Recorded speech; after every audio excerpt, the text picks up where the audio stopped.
সম্মানিত মুসলমানে کرام, আমি সংক্ষিপ্ত উদ্বোধন করে কালামে পাক থেকে একটি সূরা তিনটি আয়াত তেলাওয়াত করেছি। এর পাশাপাশি নবী করিম সাল্লাল্লাহু আলাইহি ওয়াসাল্লামের রহমত হাদিস থেকে একটি হাদিস তেলাওয়াত করেছি। যে আল্লাহ তাআলা তৌফিক দেন এই আয়াতগুলো এবং হাদিসকে সামনে রেখে কিছু আলোচনা করব ইনশাআল্লাহ। আমি যে সূরাটি তেলাওয়াত করেছিলাম ওই সূরাটা হচ্ছে সূরা ফজর। আল্লাহ পাক মহান রব্বুল আলামিন তিনি বলেন, ওয়াল ফাজরি ওয়া লায়ালিন আশর ওয়াস সাফি ওয়াল ওয়াতর। আল্লাহ পাক মহান রব্বুল আলামিন মাঝে মধ্যে কোনো কিছু গুরুত্ব বোঝানোর জন্য তিনি কসমকে আয়াত পরে কথা বলেন। আমরা জানি আল্লাহ তাআলা আয়াত সূরাতে বলেছেন, ওয়াল আসরি ইন্নাল ইনসানা লাফি খুসর। এখানে আল্লাহ তাআলা আসরের কসম খেয়েছেন, কিন্তু এই সূরার মধ্যে আল্লাহ তাআলা ফজরের কসম খেয়েছেন। মুফাসসির کرام বলেন, এখানে ফজর মানে হলো ফজরের সময়, অর্থাৎ ভোরবেলা। ফজর নামাজ আমরা গ্রহণ করি সকালবেলা করে, ভোরবেলায় পড়ি। এখানে আল্লাহ তাআলা ফজরের কসম খেয়েছেন মানে সকালের কসম খেয়েছেন, ভোরের কসম খেয়েছেন। তারপরে আয়াতে আল্লাহ তাআলা বলেন, ওয়ালায়ালিন আশর, 10 রাতের কসম। কয় রাত? 10 রাত। আল্লাহ পাক মহান রব্বুল আলামিন এখানে 10 রাতের দ্বারা কি বুঝিয়েছেন? প্রত্যেক মুফাসসির অর্থাৎ সর্ব উপরে রয়েছেন সাহাবীদের মধ্যে আব্দুল্লাহ ইবনে মাসউদ। আব্দুল্লাহ ইবনে মাসউদ তিনি হচ্ছেন রইসুল মুফাসসিরিন, অর্থাৎ মুফাসসিরদের প্রধান। আব্দুল্লাহ ইবনে মাসউদ রাদিয়াল্লাহু তাআলা আনহু বলেন, এখানে 10 রাতের উদ্দেশ্য হচ্ছে জিলহজ মাসের প্রথম 10 রাত। সুবহানাল্লাহ, জিলহজ মাসের প্রথম 10 রাত। আল্লাহ পাক মহান রব্বুল আলামিন পৃথিবীর শুরু থেকে নিয়ে কিয়ামত পর্যন্ত 12টা মাস তিনি নাযিল করেছেন, অর্থাৎ এই 12টা মাসের হিসাবে পৃথিবী চলে। কয় মাস? 12 মাস। মুহররম, সফর, রবিউল আউয়াল, রবিউল সানি, জুমাদাল আউয়াল, জুমাদাল আখির, রজব, শাবান, রমজান, শাওয়াল, জিলকদ, জিলহজ। কয় মাস? 12 মাস। এই 12 মাস আল্লাহ তাআলা পৃথিবীর শুরু থেকে নিয়ে কিয়ামত পর্যন্ত চলবে এই 12 মাস। তারপরে 12 মাসের মধ্যে 4টা মাস হচ্ছে উত্তম মাস। 12 মাসের মধ্যে 4 মাস হচ্ছে উত্তম মাস। ওই 4 মাস কোন 4 মাস? হাদিসের মধ্যে নবী করিম সাল্লাল্লাহু আলাইহি ওয়াসাল্লাম বলেন, এই 4 মাসে হচ্ছে জিলকদ, জিলহজ এবং মুহররম। এখানে 3 মাস। অর্থাৎ এখন যে মাস চলে জিলকদ মাস, সামনের মাস হচ্ছে জিলহজ, ফজর মাস, কুরবানি মাস, তারপর হচ্ছে মুহররম মাস। এই 3 মাস লাগাতার। 3 মাস কি লাগাতার, অর্থাৎ বছরের শেষ 2 মাস আর বছরের প্রথম মাস, ওইদিকে প্রথম মুহররম থেকে শুরু। আর হচ্ছে রজব মাস। রজব মাস এটা কোন মাস? রজব মাস হচ্ছে রমজানের আগের মাসের আগের মাস, অর্থাৎ রজবের পর শাবান, তারপর রমজান। এগুলো 4 মাস। এই 4 মাসের মধ্যে 4 মাস হচ্ছে 12 মাসের মধ্যে উত্তম মাস। এখন এই 4 মাসের মধ্যে আবার কোন মাস উত্তম? এই 4 মাসের মধ্যে হচ্ছে জিলহজ মাস উত্তম। সুবহানাল্লাহ। আর ময়দানে বিদায় ভাষণে নবী করিম সাল্লাল্লাহু আলাইহি ওয়াসাল্লাম বলেন, 12 মাসের মধ্যে হচ্ছে 4 মাস উত্তম, আর 4 মাসের মধ্যে আবার জিলহজ মাস উত্তম। জিলহজ মাস উত্তম। আবার জিলহজ মাসটা কয়দিন হয়? 29 দিন। 30 দিন। আমাদের 29 দিন বা 30 দিনের মধ্যে শ্রেষ্ঠ দিনগুলো হচ্ছে জিলহজ মাসের প্রথম 10 দিন। সুবহানাল্লাহ। জিলহজ মাসের প্রথম 10 দিন। আমাদের জিলহজ মাসের প্রথম 10 দিনের মধ্যে কোন দিন উত্তম? আমার বলা হয়েছে জিলহজ মাসের প্রথম 10 দিনের মধ্যে থেকে মাহরম দিন হচ্ছে উত্তম। আরাফা দিন, আরাফা দিন এটা আগের দিন। তো যেমন এখানে আল্লাহ বলছেন ওয়ালায়ালিন আশরিন, 10 রাত্রির শপথ।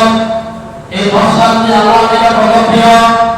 আবু সাল্লাল্লাহু আলাইহি ওয়াসাল্লাম তিনি বলেন আল্লাহর নিকট কোন দিনের আমল এত প্রিয় নয়, অন্যান্য দিনের আমল এত প্রিয় নয়, জিলহজ মাসের প্রথম 10 দিনের আমল এতটুকু প্রিয়।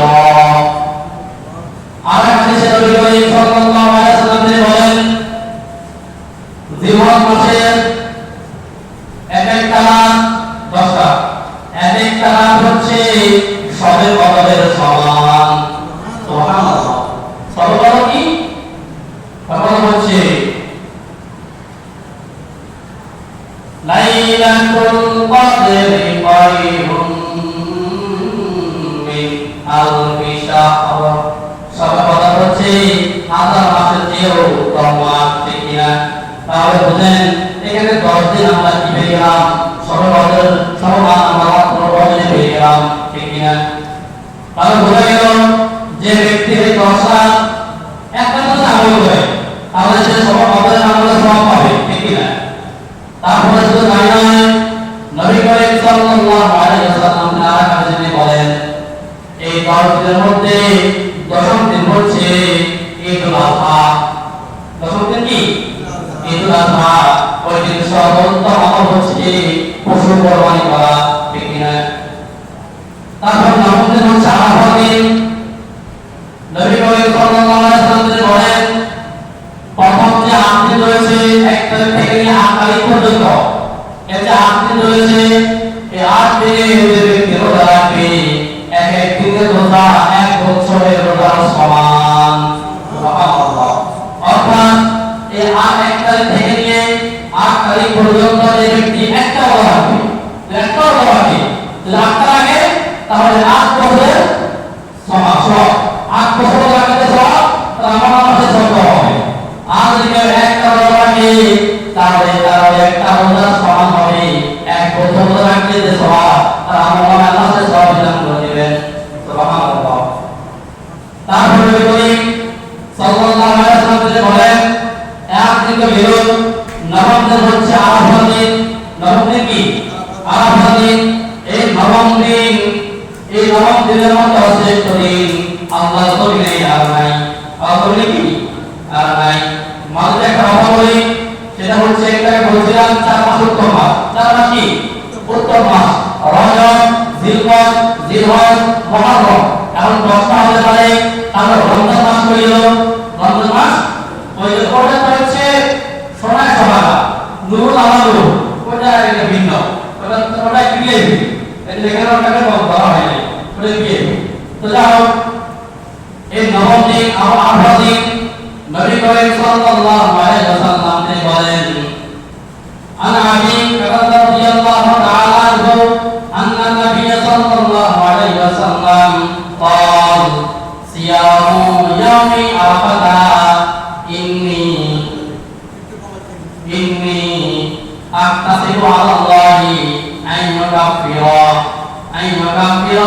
سنة التي قبله وسنة التي بعده।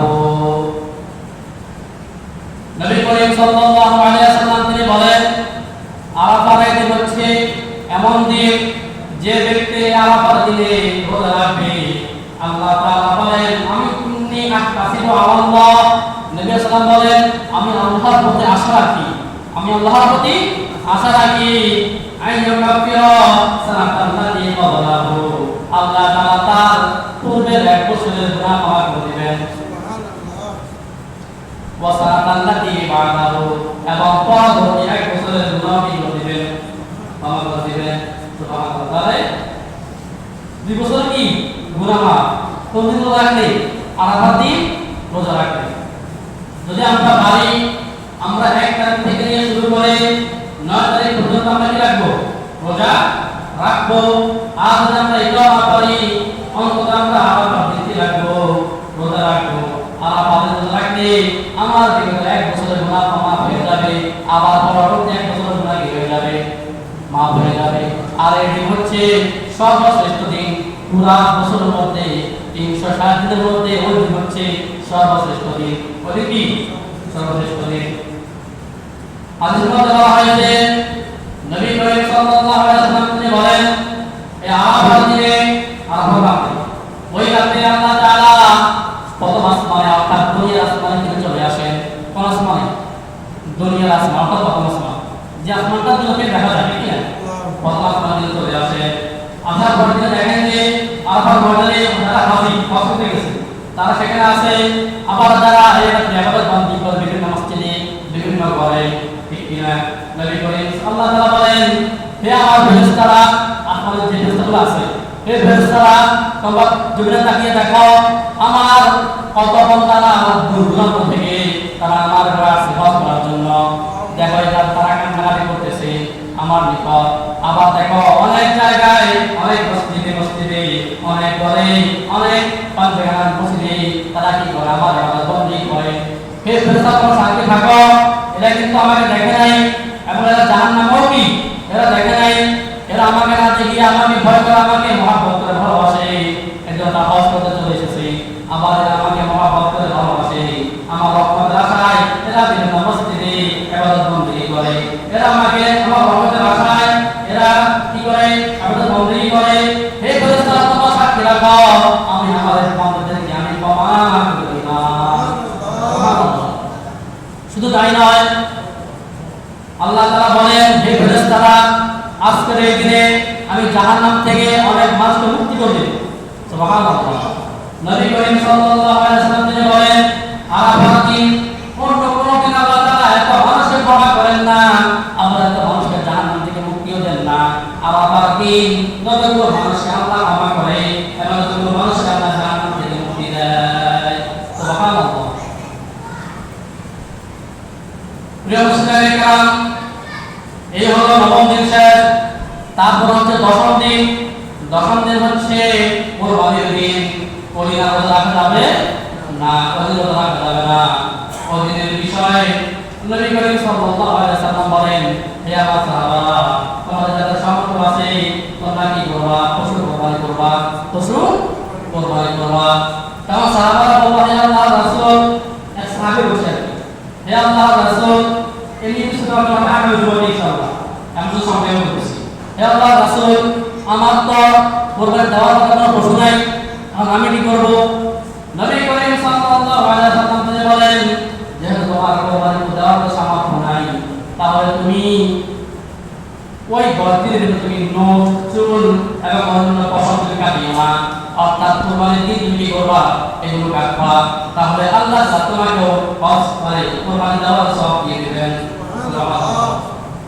তাহলে আমরা এই চাঁদ ওঠার আগে, আজকে তো 26 তারিখ, 2 দিন পর চাঁদ উঠবে, জিলহজ মাসে কোরবানি চাঁদ উঠবে আর কি। আমরা চাঁদ ওঠার আগে আগে অর্থাৎ রবি সময়ের ভিতরে আমরা আমাদের নখ, চুল, মোষ, যেমন পশমগুলো আমরা কেটে ফেলবো। আবার আমরা কোনদিন কাটবো? ঈদের দিন। কোরবানি করার পরে জোহরের আগে বা পরে আমরা কি ঈদের দিন কেটে ফেলবো। নবী করিম সাল্লাল্লাহু আলাইহি ওয়াসাল্লাম বলেন, হে আমার সাহাবারা, তোমরা তোমাদের মধ্যে যাদের কোরবানি দেওয়ার ক্ষমতা আছে, কোরবানি দেওয়ার কি আছে? ক্ষমতা, সামর্থ্য আছে, তোমরা কোরবানি করবা। আর তারপরে তোমরা এই গর্তে তোমরা কি কাটবা না? চুল, নখ, মুখ এগুলো কি কাটবা না। এটা দাও সব, ঠিক না?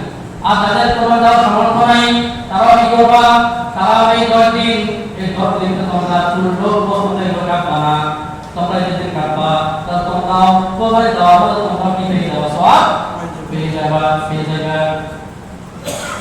সামর্থ্য কোথায় জায়গা? তারপর নবী করিম সাল্লাল্লাহু আলাইহি ওয়াসাল্লামের সাহাবী হযরত আব্দুল্লাহ ইবনে ওমর রাদিয়াল্লাহু তাআলা আনহু তিনি আল্লাহর সাথে গেছেন। যাওয়ার পর একটা বাড়ি দেখলো, একটা বাড়ি, অর্থাৎ পাশে একটা কি বাড়ি। ওই বাড়িতে একজন মহিলা তার ছেলেকে চুল কাটতেছে। ছেলে কি চুল কাটতেছে? কোন দিন? এই 10 দিনের ভিতরে চুল কাটতেছে, তখন এই মহিলাকে তারা ওই আপনাদের মামা বলতেছে, এই মা আপনি যদি চুলটা আজকে না কেটে যদি আপনি ঈদের দিন কাটবেন তাহলে আপনার ছেলে কোরবানিটা সওয়াব পেয়ে যেত। তাদের কাটতে হবে না, কোনো সমস্যা নেই।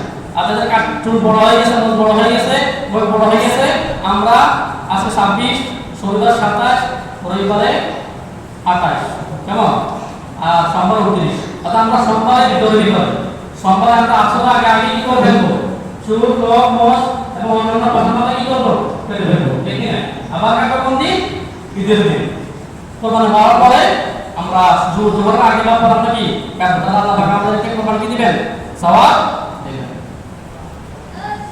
তারপরে আরেক হাদিসে নবী করিম সাল্লাল্লাহু আলাইহি ওয়াসাল্লাম তিনি বলেন, যারা চায় যে আমি কোরবানির সওয়াব পাই তাহলে সে যেন এই খরচে কিন্তু না কাটে। কত হাদিসে একই কথা। তারপরে যখন নবী করিম সাল্লাল্লাহু আলাইহি ওয়াসাল্লাম তিনি বলেন, তোমরা এই খরচে কয়েকটা আমল করবা, তার মধ্যে একটা আমল হচ্ছে তোমরা বেশি বেশি জিকির করবা। বেশি কি জিকির করবা। আর জিকিরের মধ্যে বলা হচ্ছে তিনটা শব্দ।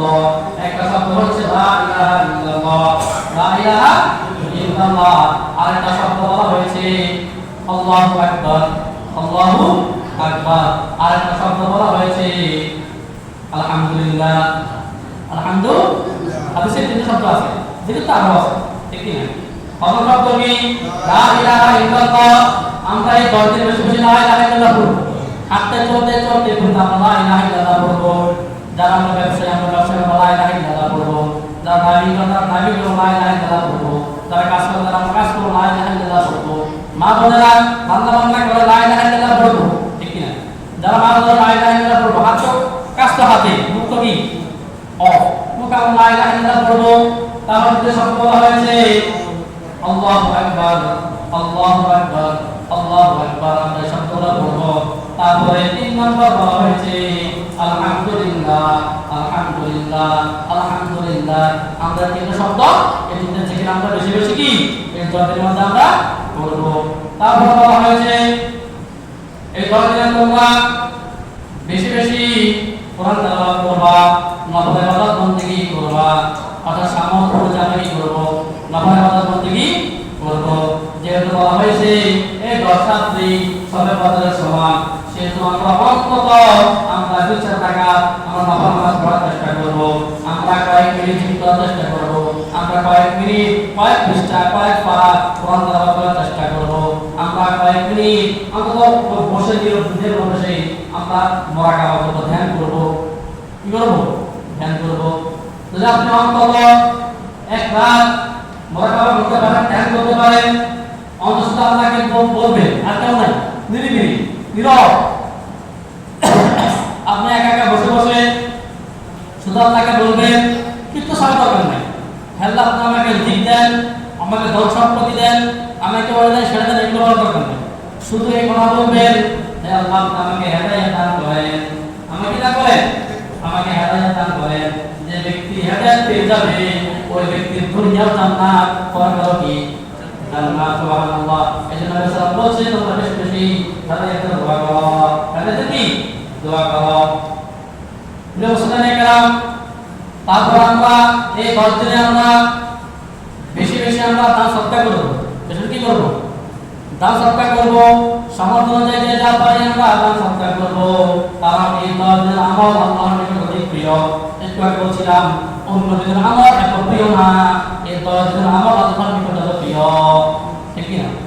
তাহলে এই 10 দিন যে কোনো আমলে হোক আমরা ছাড়ব না, করার চেষ্টা করব ইনশাআল্লাহ, ঠিক কি না? আর যে কোনো গুনাহ, যে কোনো নরমাল গুনাহ হোক আমরা তা বর্জন করব। বলা হয়েছে যে একজন মুমিন মুসলমান সে একটা নফল ইবাদতকেও সে অনেক বড় মনে করে, ঠিক কি না? এজন্য সে কি করে না, ছাড়ে না, ওটাকে অর্জন করার জন্য চেষ্টা করে। আবার একজন মুনাফিক সে সামান্য একটা গুনাহ গেলেও সে কি মনে করে, হালকা মনে করে। মুনাফিক কি মনে করে? সামান্য না, ভারী গুনাহ, ভারী গুনাহ সে কি মনে করে, হালকা মনে করে। বলা হচ্ছে যে যারা মুনাফিক তারা বড় বড় গুনাহকে তারা মনে করে মশার মতো নাকের উপরে একটা মশা করছে, এমনি করে মশা চলে গেছে, এরা মনে করে যে এক বড় গুণাটা আমার কাছে মশার সমতুল্য, ঠিক কিনা? আর যে একটি ইমানদার সে সামান্য একটা গুণাকেও পাহাড় মনে করে, তাহলে কি মনে করে? পাহাড় মনে করে যে হয়তো আমি এই গুনাহের কারণে আমাকে পাকড় করতে পারলাম, ঠিক কিনা? তাহলে আমরা এই গতি কোনোভাবে আমরা থেকে দূর থাকবো না, আমরা থেকে কি থাকবো না, দূর থাকবো না। ফরজ ওয়াজিব এগুলো আমরা করবোই, পাশাপাশি আমরা যেতে চেষ্টা করবো, দান সৎকার করবো, অপরের উপকার করার চেষ্টা করবো, অন্যদের খেদমত করার চেষ্টা করবো, অন্য থেকে দোয়া নেওয়ার চেষ্টা করবো, আর আমরা রোজা রাখার চেষ্টা করবো, আর অন্তত নবম দিন আমরা রোজা রাখার কি করবো, চেষ্টা করবো। আল্লাহ আমাদেরকে আমল করার তৌফিক দেন, সকলে আমিন। সমাজ মুসলিম কালাম এই গণতি অর্থাৎ ঈদের দিনে ব্যবহার করতে রাখবেন, অর্থাৎ আমরা দিতে নবী করিম সাল্লাল্লাহু আলাইহি ওয়াসাল্লাম তিনি বলেন, সাহাবা বলছেন যে নবম তারিখ আসলে নবী করিম সাল্লাল্লাহু আলাইহি ওয়াসাল্লাম কিন্তু রাতে আমাদের মন্দির করতে নয়, দিনের বেলা তিনি কি রাখতেন, রোজা রাখতেন। আর পাশাপাশি তিনি নবম তারিখ ফজর পর থেকে নিয়ে আসর 13 তারিখ আসর পর্যন্ত তিনি একটা জিকির করতেন, সেটা হচ্ছে আল্লাহু আকবার আল্লাহু আকবার লা ইলাহা ইল্লাল্লাহ আল্লাহু আকবার আল্লাহু আকবার ওয়া লিল্লাহিল হামদ। এই জিকিরটা তিনি প্রত্যেক নামাজের পরে অর্থাৎ আরাফার দিন ফজর থেকে নিয়ে 13 তারিখ আসর পর্যন্ত প্রত্যেক নামাজের পরে তিনি সালাম বিদায় এই দোয়াটা তিনি করতেন। এটা হচ্ছে কি নবম তারিখের একটা বৈশিষ্ট্য। তো যা হোক, যা আলোচনা করা হয়েছে আল্লাহ তাআলা আমাদের সবাইকে আমল করার তৌফিক দিন, সকলে আমিন। যে মুসলিম কালাম কুরবানি আমরা দিব, এটা একমাত্র কাকে উদ্দেশ্য করে, আল্লাহ।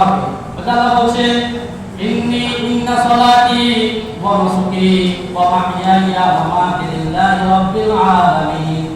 ইন্না সালাতি ওয়া নুসুকি, নিশ্চয় আমার নামাজ, আমার কুরবানি, ওয়া মাহইয়ায়া আমার জীবন, ওয়া মামাতি আমি মরে যাওয়া, লিল্লাহি রাব্বিল আলামিন সবার জন্য, আল্লাহর জন্য।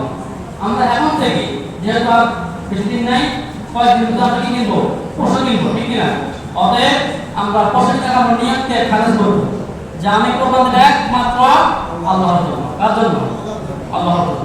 যাদের নিয়ত থাকবে এটা আমি কোরবানি দেব, আমার সবাই কি বলবে, আমি কোরবানি দেব আমার ছেলে ভাই পুস্তক থেকে খাবে, যদি পুস্তক খাওয়ার নিয়ত থাকে তাহলে আপনি বাবা থেকে পুস্তক কিনে খান, ঠিক কিনা? যদি আপনার মানুষের টাকা বানিয়েও থাকে তাহলে আপনি কি পাবেন না, আমার সবই পাবেন না। এটা একমাত্র কার জন্য। আর আমি নিজে বলতেছি যে তোমাদের গোশত রক্ত এগুলো আমার কাছে কি আসে না, আমি কোনো গোশত খাবো না, রক্ত আমি পান করবো না, ঠিক কিনা? শুধু আমি আমার কাছে আসবে তোমাদের মনের খবর পাকবো, আর তোমার কোনো উদ্দেশ্য করবো না, শুধু ওইটা আমার কাছে আসবে। অতএব আমরা এখন কি করবো, নিয়ম করে ফেলবো একমাত্র কেবলমাত্র শুধুমাত্র আমি কুরবানি দেব কার জন্য, আল্লাহর জন্য। এখন নিয়ম করে ফেলবো, ঠিক কিনা? যখন বড় যদি আমার কাছে একটু বড় না কিনে মাছ আমার কি বলবো, এমন নিয়ত করা যাবে না। কে কিনছে না কিনছে, কাঠটা বড় কাঠটা লাল কাঠটা সাদা দেখা সম্ভব না, ঠিক কিনা? কাঠটা কাঠের মতো, কাঠটা নেতার ইমার মতো, কাঠটা মুখের মতো, এগুলো দেখার কি নেই, সম্ভব নাই, ঠিক কিনা? আমরা দেখবো সুন্নত মতো আমার গরুটা কিনা হয়েছে কিনা, গরুটা দেখতে পুষ্ট কিনা, আমি একটু দেখে করে কিনবো এবং দেখার পরে আমি এই গরুটা দিব একমাত্র আল্লাহকে সন্তুষ্ট করার জন্য, ঠিক কিনা? অতএব আবার অনেক আছে কি করে যে একটা মাসাল বলে দিই, সেটা হলো 2 গাই মিলে 100 হইতে, 2 গাই মিলে কি দেয় 100 হইতে, ঠিক কিনা? ধরো শরীর আছে 40,000 টাকা, তো একটা 20,000 আর 20,000 40,000, ঠিক কিনা? এখন জাকার নামে বাপ আছে, বাবার নামে কেউ লাগে, ঠিক কিনা? জাকার নামে বাপের নাম, তাহলে এই 2 গাই একবারে কি হবে না, কোরবানি হবে না, হয়ে যাবে কার, বাপের। যদি এই 2 গাই আমারও থাকে, ফরজ হয় ওয়াজিব হয়ে থাকে কি করব, তাহলে এটা কি থাকবে, গুনাহগার থেকে যাবে। এটা কি থেকে যাবে, গুনাহগার থেকে যাবে, বাপের সওয়াব পাই বাপের, কথা হচ্ছে।